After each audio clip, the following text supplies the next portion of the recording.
કલ્પના કરો કે લાખો લોકો રસ્તા પર છે, આઝાદી બસ એક હાથવેંત દૂર દેખાઈ રહી છે, આખા દેશમાં એક અદ્ભુત ઉર્જા છે, અને અચાનક બધું જ થંભી જાય છે. બિલકુલ, દેશનો સૌથી મોટો નેતા એક જ ઝટકે આખું આંદોલન રોકી દે છે. 1922માં ગાંધીજીએ જ્યારે ચૌરી ચૌરાની ઘટના પછી અસહકારનું આંદોલન અચાનક પાછું ખેંચ્યું, ત્યારે ભારતના યુવાનો અને નેતાઓ સંપૂર્ણપણે અટવાઈ ગયા હતા. હા, અને એ હતાશા અને એક પ્રકારના શૂન્યાવકાશમાંથી જ જન્મ થયો આધુનિક ભારતના સૌથી ક્રાંતિકારી અને વૈચારિક મંથનવાળા દાયકાનો. રાઈટ. તો આજના આપણા આ ઊંડાણપૂર્વકના વિશ્લેષણમાં સૌ શ્રોતાઓનું અને ખાસ કરીને જીપીએસસીની તૈયારી કરી રહેલા ઉમેદવારોનું સ્વાગત છે. નમસ્કાર. આજનું આપણું મિશન છે આધુનિક ભારતનો ઇતિહાસ, પ્રકરણ 17, 1900નો આખો દાયકો. એટલે જુઓ, આ એ સમય છે જ્યારે નવી વિચારધારાઓનો જન્મ થયો, સ્વરાજવાદીઓ, સમાજવાદીઓ અને ક્રાંતિકારીઓનું માર્ક્સવાદ તરસનું પ્રયાણ. ચાલો આને જરા ડીકોડ કરીએ. ચોક્કસ. આ સમયગાળાને સમજવો ખરેખર બહુ જ રસપ્રદ છે, કારણ કે જુઓ, 1920નો દાયકો છે ને, એ ભારતીય રાષ્ટ્રીય ચળવળમાં એક વોટરશેડ એટલે કે બહુ નિર્ણાયક સમયગાળો ગણાય છે. Watershed movement. હા, કારણ કે જ્યારે આંદોલન અચાનક પાછું ખેંચાયું અને ગાંધીજીની ધરપકડ થઈ ગઈ, ત્યારે રાષ્ટ્રવાદીઓમાં માત્ર નિરાશા જ નહોતી, પણ એક બહુ મોટો પ્રશ્ન ઊભો થયો હતો કે હવે આગળ શું કરવું, રાઈટ? એક્ઝેક્ટલી. હવે આગળ શું? આંદોલનનો સક્રિય તબક્કો તો પૂરો થઈ ગયો હતો. આવા સમયે કોંગ્રેસની અંદર જ બે અલગ અલગ રસ્તાઓ સૂચવવામાં આવ્યા, જેણે આગળ જતા આઝાદીની લડતની આખી દિશા જ બદલી નાખી. હું વિચારતી હતી કે આ પરિસ્થિતિ તો એકદમ પેલા ક્રિકેટના મેદાન જેવી લાગે છે. એટલે કેવી રીતે? મતલબ કે આ જાણે એવું થયું કે કોઈ ક્રિકેટ ટીમનો કેપ્ટન અચાનક મેદાનની બહાર જતો રહે અને ખેલાડીઓ અંદરો અંદર ચર્ચા કરવા લાગે કે હવે આપણે આક્રમક રમવું છે કે ડિફેન્સિવ. બહુ જ સરસ ઉદાહરણ આપ્યું. હા, કારણ કે એક જૂથ એવું હતું જે માનતું હતું કે આપણે સિસ્ટમની અંદર જઈને લડવું જોઈએ. આ જૂથ એટલે પેલા સ્વરાજવાદીઓ, જેમાં CR દાસ, મોતીલાલ નહેરુ અને અજમલ ખાન જેવા દિગ્ગજ નેતાઓ હતા. બરાબર છે. અને જુઓ, સ્વરાજવાદીઓનો તર્ક બહુ સ્પષ્ટ હતો. તેમની દલીલ એવી હતી કે આપણે આ ધારાસભાઓનો એટલે કે કાઉન્સિલનો બહિષ્કાર હવે છોડી દેવો જોઈએ. અચ્છા, એટલે તેઓ કાઉન્સિલમાં પ્રવેશવા માંગતા હતા. હા, તેમણે કહ્યું કે કાઉન્સિલમાં પ્રવેશીને અંદરથી જ સરકારના કામકાજમાં અડચણ ઊભી કરવી જોઈએ, જેને તેઓ પોતાની ભાષામાં એન્ડ ઓર મેન્ડ કહેતા હતા. ઓ, એન્ડ ઓર મેન્ડ. હા, મતલબ કાં તો આ સિસ્ટમને સુધારો, કાં તો તેને અંદરથી જ ખતમ કરી નાખો. તેઓ કાઉન્સિલને એક નવો મોરચો બનાવવા માંગતા હતા, એક નવું બેટલ ગ્રાઉન્ડ. પણ મને ખ્યાલ છે કે કોંગ્રેસમાં બધા આ વાત સાથે સંમત નહોતા. બિલકુલ નહોતા. હા, કારણ કે તેમની સામે બીજું જૂથ હતું, નો ચેન્જર્સ. આ જૂથમાં C રાજગોપાલાચારી, વલ્લભભાઈ પટેલ, રાજેન્દ્ર પ્રસાદ અને M.A. અંસારી જેવા નેતાઓ હતા. રાઈટ. એમણે આ કાઉન્સિલ પ્રવેશનો સખત વિરોધ કર્યો હતો, એવું જ ને? હા, અને નો ચેન્જર્સની દલીલ પણ એટલી જ મજબૂત હતી. તેઓ દ્રઢપણે માનતા હતા કે જો નેતાઓ સંસદીય કાર્યમાં અને ચૂંટણીની આ રાજનીતિમાં પડશે, તો જમીની સ્તરના જે રચનાત્મક કાર્યો છે તેની અવગણના થશે. એટલે કે ગ્રાઉન્ડ લેવલનું કામ અટકી જશે. એક્ઝેક્ટલી. તેમને ડર હતો કે સત્તાની લાલચમાં ક્રાંતિકારી જુસ્સો ઘટી જશે અને ક્યાંક રાજકીય ભ્રષ્ટાચાર ન વધી જાય. તેના બદલે તેમણે આગામી સવિનય કાનૂનભંગની લડત માટે રચનાત્મક કાર્યો દ્વારા શાંત અને સઘન તૈયારીઓ પર ધ્યાન કેન્દ્રિત કરવાનું સૂચન કર્યું. તો આ તો કોંગ્રેસની અંદર જ એક બહુ મોટો વૈચારિક ટકરાવ ઊભો થઈ ગયો કહેવાય. હા, અને આ ટકરાવ ખુલ્લીને સામે પણ આવ્યો. ડિસેમ્બર 1992માં ગયા ખાતે કોંગ્રેસનું અધિવેશન મળ્યું, જેના અધ્યક્ષ CR દાસ પોતે હતા. અચ્છા. ત્યાં આ દરખાસ્ત પર મતદાન થયું અને કાઉન્સિલમાં પ્રવેશની દરખાસ્ત હારી ગઈ. ત્યારબાદ CR દાસે અધ્યક્ષ પદેથી રાજીનામું જ આપી દીધું. ઓહ, રાજીનામું આપી દીધું અને પછી તેમણે પોતાની પાર્ટી બનાવી, રાઈટ? હા, તેમણે મોતીલાલ નહેરુ સાથે મળીને કોંગ્રેસ ખિલાફત સ્વરાજ્ય પાર્ટીની સ્થાપના કરી, જેને આપણે ટૂંકમાં સ્વરાજ પાર્ટી કહીએ છીએ. પણ અહીં મારો એક પ્રશ્ન છે, શું આનાથી કોંગ્રેસ પેલા 1907ના સુરત વિભાજન જેવી જ બીજી એક ભયંકર ભૂલ તરફ નહોતી જઈ રહી? મતલબ ફરીથી ભાગલા પડી રહ્યા હતા? જો આપણે આ ઘટનાને મોટા ચિત્ર સાથે જોડીએ તો આપણને સમજાય છે કે આ નેતાઓ ઇતિહાસમાંથી શીખ્યા હતા. બંને પક્ષો, સ્વરાજવાદીઓ અને નો ચેન્જર્સ, એ સારી રીતે જાણતા હતા કે જો ફરીથી કોંગ્રેસના ભાગલા પડશે તો તેનો સીધો ફાયદો માત્ર ને માત્ર બ્રિટિશરોને જ થશે. હા, એ તો છે. અને આ જ કારણસર સપ્ટેમ્બર 1923માં દિલ્હી ખાતે કોંગ્રેસનું એક વિશેષ અધિવેશન મળ્યું, જેના અધ્યક્ષ મૌલાના અબુલ કલામ આઝાદ હતા. અહીં એક બહુ ઐતિહાસિક સમાધાન થયું, જેને આપણે અગ્રી ટુ ડિસઅગ્રી કહી શકીએ. એટલે કે મતભેદ છે પણ મનભેદ નથી. બિલકુલ. સ્વરાજવાદીઓને કોંગ્રેસના જ એક ભાગ તરીકે ચૂંટણી લડવાની છૂટ આપવામાં આવી ગઈ. વાહ, આ બહુ સ્માર્ટ મૂવ હતો. અને આ સમાધાન પછી તરત જ ચૂંટણીઓ પણ આવી ગઈ. ઓક્ટોબર 1923માં સ્વરાજવાદીઓએ પોતાનો ચૂંટણી મેનિફેસ્ટો બહાર પાડ્યો. મેં વાંચ્યું છે કે આ મેનિફેસ્ટોમાં સ્પષ્ટપણે કહેવામાં આવ્યું હતું કે બ્રિટિશરો ભારતના અમર્યાદિત સંસાધનોનું નિર્દયતાથી શોષણ કરી રહ્યા છે.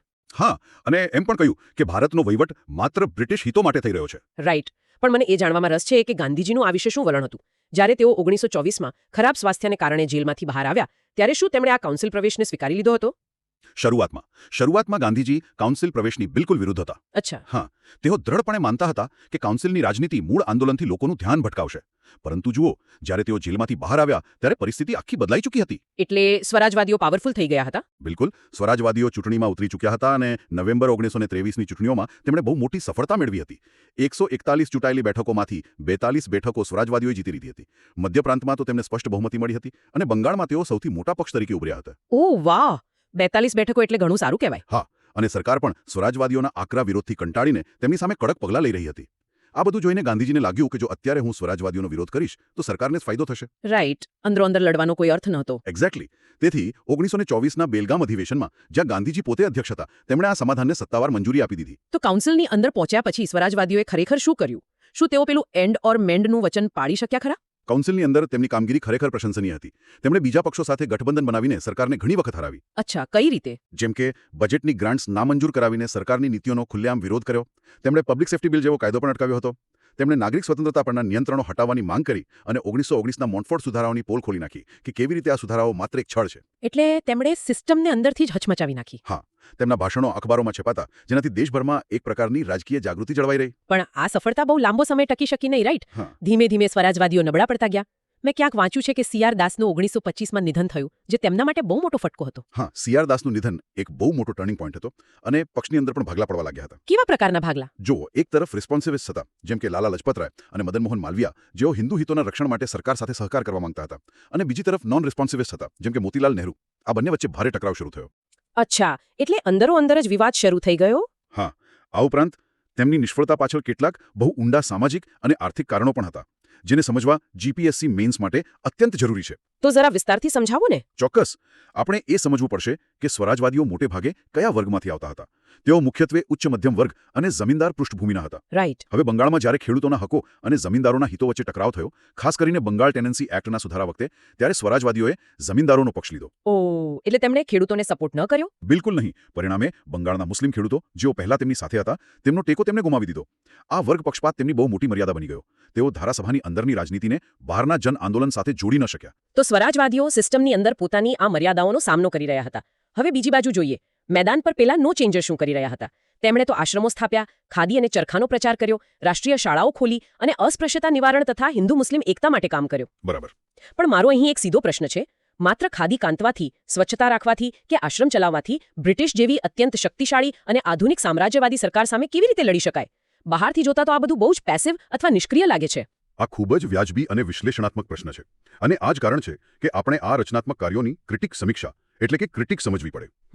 બહારથી ભલે તે નિષ્ક્રિય લાગે, પણ આ કાર્યોએ એક બહુ મોટું સંગઠનાત્મક માળખું ઊભું કર્યું હતું. કેવી રીતે? જુઓ, જ્યારે આંદોલન નથું ચાલી રહ્યું ત્યારે આ રચનાત્મક કાર્યોએ કાર્યકરોને વ્યસ્ત રાખ્યા, તેમનો જુસ્સો ટકાવી રાખ્યો અને છેવાડાના ગામડાઓ સુધી કોંગ્રેસની પહોંચ ઊભી કરી. આ જ તે જમીની સ્તરના કાર્યકરોની ફોજ હતી જેણે આગળ જતા 1930ના સવિનય કાનૂન ભંગના આંદોલનને સફળ બનાવ્યો. અચ્છા, એટલે બેકગ્રાઉન્ડ વર્ક ચાલી રહ્યું હતું. આ તેમની સકારાત્મક બાજુ થઈ. પણ તેની મર્યાદાઓ શું હતી? કારણ કે આ કાર્યોની પણ ટીકા તો થઈ જ હશે ને. ચોક્કસ. મર્યાદાઓ ગંભીર હતી અને તે સીધી આર્થિક વાસ્તવિકતાઓ સાથે જોડાયેલી હતી. જેમ કે ઉદાહરણ તરીકે આપણે રાષ્ટ્રીય શિક્ષણની વાત કરીએ. આ શાળાઓ અને વિદ્યાપીઠોનો લાભ મોટાભાગે માત્ર શહેરી મધ્યમ વર્ગ અને અમીર ખેડૂતો પૂરતો જ સીમિત રહ્યો. ગરીબ વર્ગ પાસે પોતાના બાળકોને ભણાવવાનો સમય કે સાધન જ નહોતા. હા, એ તો છે. બીજું, ખાનીનું આર્થિક મોડેલ. ખાદી વિદેશી મિલના કાપડ કરતાં ઘણી મોંઘી પડતી હતી, એટલે સામાન્ય મજૂર કે ગરીબ ખેડૂત માટે તેને રોજિંદા જીવનમાં અપનાવવી અઘરી હતી. એ પોઈન્ટ તો મેં વિચાર્યો જ નહોતો. અને અસ્પૃશ્યતા નિવારણના કાર્ય વિશે શું કહી શકાય? ત્યાં સૌથી મોટી મર્યાદા છતી થઈ. અસ્પૃશ્યતા નિવારણ માટે મંદિરમાં પ્રવેશ, કુવાઓનો ઉપયોગ અને સહભોજન જેવી સામાજિક સમાનતાની વાતો ખૂબ થઈ. પરંતુ જે ભૂમિહીન ખેતમજૂરો હતા, જેમાં મોટાભાગના દલિતો હતા, તેમના મૂળભૂત આર્થિક પ્રશ્નો કે જમીન સુધારણા એટલે કે લેન્ડ રિફોર્મ્સ પર કોઈ નક્કર કામ ન થયું. એટલે આર્થિક સશક્તિકરણ વિના સામાજિક સમાનતા અધૂરી હતી, એવું ને? બિલકુલ. એટલે કે ન તો સ્વરાજવાદીઓ સિસ્ટમને તોડી શક્યા, ન તો નો ચેન્જર્સ સિસ્ટમના મૂળ સામાજિક આર્થિક માળખાને બદલી શક્યા. તો આવી સ્થિતિમાં યુવાનોનું શું થયું હશે? સ્વાભાવિક છે કે એક નવો યુવા વર્ગ આ બંને જૂથોથી અસંતુષ્ટ હશે. હા, એકદમ સાચી વાત છે. અને આપણે જોઈએ છીએ કે 1920ના દાયકામાં એક નવી જ શક્તિનો ઉદય થઈ રહ્યો હતો. આખી દુનિયામાં 1917ની રશિયન ક્રાંતિએ તરખાટ મચાવ્યો હતો અને તેની સીધી અસર ભારતના યુવાનો પર પડી રહી હતી. અહીં સૌથી આકર્ષક બાબત એ છે કે આ દાયકામાં કોંગ્રેસની અંદર જ એક શક્તિશાળી ડાબેલી પાંખ એટલે કે લેફ્ટ વિંગનો ઉદય થયો. જવાહરલાલ નહેરુ અને સુભાષચંદ્ર બોઝ જેવા યુવાન નેતાઓ આ વિચારધારાના પ્રણેતા હતા. રાઈટ. તેઓ ગાંધીજીના માત્ર રાજકીય સ્વરાજથી અસંતુષ્ટ હતા. તેઓ સામ્રાજ્યવાદની સાથે સાથે સામાજિક અને આર્થિક ન્યાયની વાત કરી રહ્યા હતા. એટલે કે તેમની માંગણીઓ વ્યાપક હતી. હા, તેમનો સ્પષ્ટ મત હતો કે આઝાદી માત્ર બ્રિટિશ શાસકોને હટાવીને ભારતીય મૂડીવાદીઓ કે જમીનદારોને સત્તા સોંપવા માટે ન હોવી જોઈએ. આઝાદીનો અર્થ સામાન્ય ખેડૂત અને મજૂરનું આર્થિક શોષણ બંધ થવું જોઈએ, અને તેમણે જ કોંગ્રેસ પાસે પૂર્ણ સ્વરાજની માંગણી શરૂ કરી. અને આ જ સમયગાળો હતો જ્યારે ભારતમાં માર્ક્સવાદી અને સમાજવાદી વિચારોનો પ્રસાર બહુ ઝડપથી થયો. મેં વાંચ્યું છે કે 1920માં તાશ્કંદ ખાતે M.N. રોય, અબની મુખર્જી અને અન્ય લોકો દ્વારા કમ્યુનિસ્ટ પાર્ટી ઓફ ઇન્ડિયા એટલે કે CPIની સ્થાપના કરવામાં આવી. જી હા. પણ બ્રિટિશ સરકાર આ કમ્યુનિસ્ટ વિચારધારાથી એટલી ગભરાઈ ગઈ હતી કે તેમને તેને કચડી નાખવા માટે અત્યંત આકરા પગલાં લીધા. સાચી વાત છે. સરકાર ખરેખર બહુ ડરી ગઈ હતી. 1924માં કાનપુર બોલ્શેવિક ષડયંત્ર કેસ અને ત્યારબાદ 1929માં પ્રખ્યાત મેરઠ ષડયંત્ર કેસ. આ કેસમાં ડાંગે, મુઝફ્ફર અહેમદ, શૌકત ઉસ્માની જેવા ઘણા અગ્રણી નેતાઓને લાંબી જેલની સજા ફટકારવામાં આવી હતી ને. હા, સરકાર કોઈ પણ ભોગે આ વિચારધારાને રોકવા માંગતી હતી. પરંતુ આ વિચારધારા માત્ર પક્ષો પૂરતી સીમિત નહોતી રહી. 1920નો દાયકો એ ભારતમાં મજૂર સંગઠનો એટલે કે ટ્રેડ યુનિયન્સના વિકાસનો પણ દાયકો હતો. અચ્છા. 1920માં જ all India trade union Congress એટલે કે AITUCની સ્થાપના થઈ. અને જુઓ, GPSC પ્રિલિમ્સ માટે આ ફેક્ટ ખાસ નોંધવા જેવો છે કે AITUCના પ્રથમ અધ્યક્ષ લાલા લજપતરાય હતા. અરે વાહ, લાલા લજપતરાય. હા, અને તેમણે પોતાના અધ્યક્ષીય ભાષણમાં સ્પષ્ટ કહ્યું હતું કે સામ્રાજ્યવાદ અને લશ્કરવાદ એ મૂડીવાદના જ સંતાનો છે. આ બહુ મોટું સ્ટેટમેન્ટ હતું એ સમયે. ખરેખર. આ સમયગાળામાં બોમ્બેની ટેક્સટાઇલ મિલો, જમશેદપુરના Tata iron and steel works અને રેલવેમાં મોટી અને સંગઠિત હડતાળો થઈ. શ્રમિકો હવે પોતાના આર્થિક હકો માટે જાગૃત થઈ રહ્યા હતા. અને માત્ર ફેક્ટરીના મજૂરો જ નહીં, ગામડાઓમાં ખેડૂતો પણ સંગઠિત થઈ રહ્યા હતા. યુનાઇટેડ પ્રોવિન્સ, મલબારમાં મોપલા બળવો અને પંજાબમાં ખેડૂત આંદોલનો થયા. ગુજરાતમાં 1928માં વલ્લભભાઈ પટેલના નેતૃત્વમાં થયેલો બારડોલી સત્યાગ્રહ તો ખેડૂત શક્તિનું ઉત્તમ ઉદાહરણ છે. બિલકુલ, બારડોલી સત્યાગ્રહ તો ઐતિહાસિક હતો. આ ઉપરાંત આ જ દાયકામાં સામાજિક સ્તરે જાતિગત ચળવળો પણ ભારે વેગ પકડી રહી હતી, જેને આપણે કાસ્ટ મૂવમેન્ટ્સ કહીએ છીએ. હા, આ જાતિગત ચળવળોએ ભારતના રાજકીય માળખાને હચમચાવી નાખ્યું હતું. મદ્રાસમાં બ્રાહ્મણવાદી વર્ચસ્વ સામે જસ્ટિસ પાર્ટીનો ઉદય થયો. પેરિયાર EV રામાસ્વામી નાયકર દ્વારા શરૂ કરાયેલ સેલ્ફ રિસ્પેક્ટ મૂવમેન્ટ. અચ્છા, સેલ્ફ રિસ્પેક્ટ મૂવમેન્ટ. તેણે નિમ્ન જાતિઓ માટે આત્મસન્માન અને સામાજિક સમાનતાની માંગ કરી. મહારાષ્ટ્રમાં સત્યશોધક સમાજની પ્રવૃત્તિઓ ચાલુ રહી અને ડોક્ટર BR આંબેડકરના નેતૃત્વમાં મહાર ચળવળ શરૂ થઈ. આ તમામ ઘટનાઓ દર્શાવે છે કે 1920ના દાયકામાં આઝાદીની લડત હવે માત્ર વિદેશી શાસકો સામે નહોતી. તો પછી કોની સામે હતી? તે ભારતની આંતરિક, સામાજિક અને આર્થિક અસમાનતા, અસ્પૃશ્યતા અને શોષણ સામે પણ લડવામાં આવી રહી હતી. આ બધું સાંભળીને સમજાય છે કે આ દાયકો કેટલો ગતિશીલ હતો. પણ આ બધાની વચ્ચે એક વર્ગ એવો પણ હતો જેણે આ બધાથી અલગ, એકદમ આક્રમક અને સશસ્ત્ર માર્ગ પસંદ કર્યો. ક્રાંતિકારી પ્રવૃત્તિઓનો નવો દોર. ક્રાંતિકારીઓ? હા, અસહકાર આંદોલનની અચાનક પીછેહઠથી જે યુવાનોને સૌથી મોટો આઘાત લાગ્યો હતો તેમાંથી આ ક્રાંતિકારીઓનો જન્મ થયો. જે યુવાનોએ શાળા કોલેજો છોડીને ગાંધીજીના અહિંસક આંદોલનમાં ઉત્સાહભેર ભાગ લીધો હતો, તેમને અચાનક કોઈ રસ્તો ન દેખાયો. રાઈટ. જો આપણે આ યુવા ક્રાંતિકારીઓ પરના પ્રભાવોનું વિશ્લેષણ કરીએ તો મુખ્ય 3 બાબતો સામે આવે છે. કઈ 3 બાબતો? પહેલું, રશિયન ક્રાંતિની સફળતા અને માર્ક્સવાદી વિચારધારાનો પ્રભાવ. બીજું, દેશમાં વિકસી રહેલું મજૂર અને ખેડૂત વર્ગનું આંદોલન. અને ત્રીજું, કેટલાક અત્યંત પ્રભાવશાળી પુસ્તકો. પુસ્તકો? કયા પુસ્તકો? સચિન સાન્યાલનું પુસ્તક બંદી જીવન અને શરદચંદ્ર ચેટર્જીની નવલકથા પથેરદાબી. આ સાહિત્યએ યુવાનોમાં દેશ માટે બલિદાન આપવાની એક અદ્ભુત ભાવના જગાડી હતી. મને હંમેશા એક પ્રશ્ન થતો કે અસહકાર આંદોલન બંધ થયા પછી તરત જ આ યુવાનોએ ઉત્તર ભારતમાં આટલું મોટું સંગઠન કેવી રીતે ઊભું કરી લીધું? તે બહુ આયોજનબદ્ધ રીતે થયું હતું. ઓક્ટોબર 1924માં કાનપુર ખાતે તમામ ક્રાંતિકારી જૂથોની એક મીટિંગ મળી. ત્યાં રામપ્રસાદ બિસ્મિલ, જોગેશચંદ્ર ચેટર્જી અને સચિન સાન્યાલ જેવા નેતાઓએ હિન્દુસ્તાન રિપબ્લિકન એસોસિએશન એટલે કે HRAની સ્થાપના કરી. Okay, HRA. તેમનો ઉદ્દેશ્ય સશસ્ત્ર ક્રાંતિ દ્વારા અંગ્રેજ શાસનને ઉખાડી ફેંકવાનો અને એક federal Republic of United states of ઇન્ડિયાની સ્થાપના કરવાનો હતો. પોતાના આ ઉદ્દેશ્યો માટે હથિયારો ખરીદવા અને સંગઠન ચલાવવા તેમને ભંડોળની જરૂર હતી. આ માટે તેમણે ઓગસ્ટ 1925માં પ્રખ્યાત કાકોરી ટ્રેન લૂંટને અંજામ આપ્યો. પણ કાકોરીની ઘટના પછી તો બ્રિટિશ સરકારે તેમના પર બહુ ભારે દમન ગુજાર્યું હતું, ખરું ને? હા, સરકારનું પ્રતિકાર અત્યંત ક્રૂર હતો. મોટાભાગના નેતાઓની ધરપકડ કરવામાં આવી. કાકોરી ષડયંત્ર કેસમાં રામપ્રસાદ બિસ્મિલ, અશફાકુલ્લા ખાન, રોશન સિંઘ અને રાજેન્દ્ર લાહિરીને ફાંસીની સજા આપવામાં આવી. ઓહ, આ તો બહુ મોટો ફટકો કહેવાય. હા, HRA માટે આ એક કમરતોડ ફટકો હતો. પરંતુ જો આ ફટકામાંથી ક્રાંતિકારીઓ ખતમ ન થયા, ઉલટાનું તેઓ વધુ પરિપક્વ થઈને બહાર આવ્યા. અને અહીં જ આ ઇતિહાસનો સૌથી રસપ્રદ વળાંક આવે છે. સપ્ટેમ્બર 1928માં દિલ્હીના ફિરોઝ શાહ કોટલા મેદાનમાં ચંદ્રશેખર આઝાદના નેતૃત્વમાં યુવા ક્રાંતિકારીઓની એક ઐતિહાસિક મીટિંગ મળી. જી હા. અહીં ભગતસિંહ, સુખદેવ, ભગવતી ચરણ વોહરા જેવા યુવા નેતાઓના સૂચનથી HRAનું નામ બદલીને HSRA કરવામાં આવ્યું. એટલે કે હિન્દુસ્તાન સોશિયલિસ્ટ રિપબ્લિકન એસોસિએશન. બરાબર. તો આ વચ્ચેનો S એટલે કે સમાજવાદી શબ્દ ઉમેરવા પાછળનો હેતુ શું હતો? શું આ માત્ર નામ બદલવાની કોઈ ઔપચારિકતા હતી? બિલકુલ નહીં. આ નામ બદલવું એ ભગતસિંહ અને તેમના સાથીઓની વિચારધારામાં આવેલા એક બહુ મોટા અને ઊંડા વૈચારિક પરિવર્તનનું પ્રતીક હતું. આઇડિયોલોજિકલ રીથિંકિંગ. અચ્છા. અને મેઇન્સની પરીક્ષા માટે આ કન્સેપ્ટ સમજવો ખૂબ અગત્યનો છે.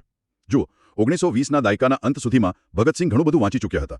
તેમને સમજાઈ ગયું હતું કે માત્ર વ્યક્તિગત હિંસા, બોમ્બ ફેંકવા કે અમુક અંગ્રેજ અધિકારીઓની હત્યા કરવાથી, જેને આપણે હિરોઇક એક્શન કહીએ છીએ, રાઈટ, હા, એક્ઝેક્ટલી, તો માત્ર તેનાથી આઝાદી નહીં મળે એ તેમને સમજાઈ ગયું હતું. એટલે કે તેઓ સમજી ગયા હતા કે આ લડાઈ માત્ર વ્યક્તિઓ સામે નથી, પણ આખી સિસ્ટમ સામે છે. બરાબર. ભગતસિંહે સ્પષ્ટપણે માર્ક્સવાદ અપનાવ્યો હતો. તેમનું માનવું હતું કે સાચી ક્રાંતિ માત્ર જન આંદોલન એટલે કે માસ મૂવમેન્ટથી જ આવશે. તેમણે જોયું કે વિદેશી મૂડીવાદીઓ જેટલું શોષણ કરે છે એટલું જ શોષણ ભારતીય મૂડીવાદીઓ અને જમીનદારો પણ કરે છે. આ બહુ ઊંડો વિચાર છે. જો અંગ્રેજો ચાલ્યા જાય અને તેમની જગ્યાએ ભારતીય ઉદ્યોગપતિઓ શોષણ ચાલુ રાખે તો સામાન્ય મજૂર કે ખેડૂત માટે આઝાદીનો કોઈ અર્થ જ નથી. ભગતસિંહના જ શબ્દો હતા કે ક્રાંતિ જનતા દ્વારા અને જનતા માટે હોવી જોઈએ. વાહ. ખેડૂતો અને મજૂરોને સંગઠિત કરવાના આ જ હેતુથી ભગતસિંહે 1926માં પંજાબ નૌજવાન ભારત સભાની સ્થાપના પણ કરી હતી. આ ખરેખર એક જબરદસ્ત વૈચારિક છલાંગ હતી. આપણે ઘણીવાર ક્રાંતિકારીઓને માત્ર હાથમાં પિસ્તોલ લઈને ફરતા રોમેન્ટિક યોદ્ધાઓ તરીકે જ જોઈએ છીએ, પણ હકીકતમાં તેઓ અત્યંત ઊંડા વિચારકો, વાંચકો અને સમાજશાસ્ત્રીઓ હતા. એકદમ સાચી વાત. બીજી તરફ જો આપણે બંગાળ તરફ નજર કરીએ તો ત્યાં પણ ક્રાંતિકારી પ્રવૃત્તિઓનો આવો જ જુવાર હતો. સૂર્યસેન, જેમને લોકો પ્રેમથી માસ્ટરદા કહેતા, તેમણે 1930માં ચિત્તાગોંગ આર્મરી રેડનું નેતૃત્વ કર્યું હતું. હા, માસ્ટરદાની ઇન્ડિયન રિપબ્લિકન આર્મીએ બંગાળમાં ક્રાંતિની જ્વાળા પ્રગટાવી હતી. પરંતુ ધીમે ધીમે 1930ના દાયકાની શરૂઆત સુધીમાં આ ક્રાંતિકારી પ્રવૃત્તિઓનો અંત આવવા લાગ્યો. જેલમાં ખરાબ પરિસ્થિતિ સામે લડતા જતીનદાસ 63 દિવસની ભૂખ હડતાળ પછી શહીદ થયા. 63 દિવસ? બાપરે. હા, અને ચંદ્રશેખર આઝાદ અલ્હાબાદના એલ્ફ્રેડ પાર્કમાં પોલીસ સાથેની અથડામણમાં શહીદ થયા. અને 23 માર્ચ 1931ના રોજ ભગતસિંહ, સુખદેવ અને રાજગુરુને ફાંસી આપવામાં આવી. બહુ દુઃખદ. પણ ત્યાં સુધીમાં તેમના વિચારો અને તેમનું બલિદાન ભારતના દરેક ગામ અને દરેક યુવાનના હૃદયમાં પહોંચી ચૂક્યા હતા. તેમનું બલિદાન એળે ન ગયું. તો આજના આપણા આ સત્રમાં આપણે જે સ્ત્રોતો અને ઘટનાઓનું વિશ્લેષણ કર્યું તેને જો આપણે એક સાથે મૂકીએ તો જીપીએસસીના ઉમેદવારો માટે મુખ્ય તારણો શું નીકળે છે? મુખ્ય તારણ એ છે કે 1920નો દાયકો એ ભારતના ઇતિહાસની એક જીવંત પ્રયોગશાળા હતો. અહીં અલગ અલગ પ્રયોગો થયા. સ્વરાજવાદીઓએ આપણને શીખવ્યું કે બંધારણીય માળખાની અંદર રહીને સંસદીય વિરોધ કેવી રીતે નોંધાવી શકાય. રાઈટ. નો ચેન્જર્સે બતાવ્યું કે જમીની સ્તરનું સંગઠન અને રચનાત્મક કાર્યો એ કોઈપણ મોટા જન આંદોલન માટે પાયો નાખવાનું કામ કરે છે. અને પેલી નવી શક્તિઓ, સમાજવાદીઓ, ટ્રેડ યુનિયનો, જાતિગત ચળવળો અને ભગતસિંહ જેવા ક્રાંતિકારીઓએ તો આઝાદીની વ્યાખ્યા જ બદલી નાખી. તેમણે શીખવ્યું કે સાચી આઝાદી માત્ર બ્રિટિશ સત્તાના હસ્તાંતરણમાં નથી, પણ તે સમાનતા, સામાજિક ન્યાય અને આર્થિક શોષણમાંથી મુક્તિમાં રહેલી છે. બિલકુલ.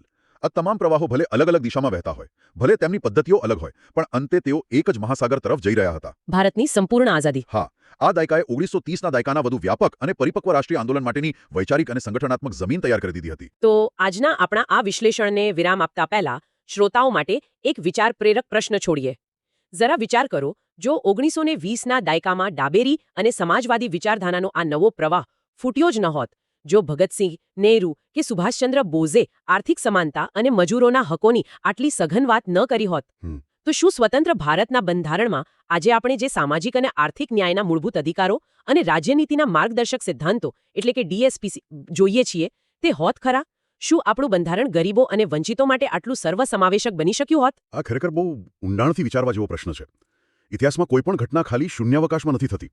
આજના આપણા અધિકારો અને આપણી લોકશાહીના મૂળ એ 1920ના દાયકાના આ જ વૈચારિક મંથન અને સંઘર્ષોમાં રહેલા છે. ચોક્કસ. આજના આ ઊંડાણપૂર્વકના વિશ્લેષણમાં અમારી સાથે જોડાવા બદલ આપ સૌનો આભાર. વાંચતા રહો, આવી જ રીતે તાર્કિક પ્રશ્નો પૂછતા રહો અને ઇતિહાસને માત્ર તારીખો કે ફેક્ટ્સ તરીકે નહીં પણ કારણ અને પરિણામના એક જીવંત પ્રવાહ તરીકે સમજતા રહો. ફરી મળીશું એક નવા વિશ્લેષણ સાથે. જોવા બદલ આભાર.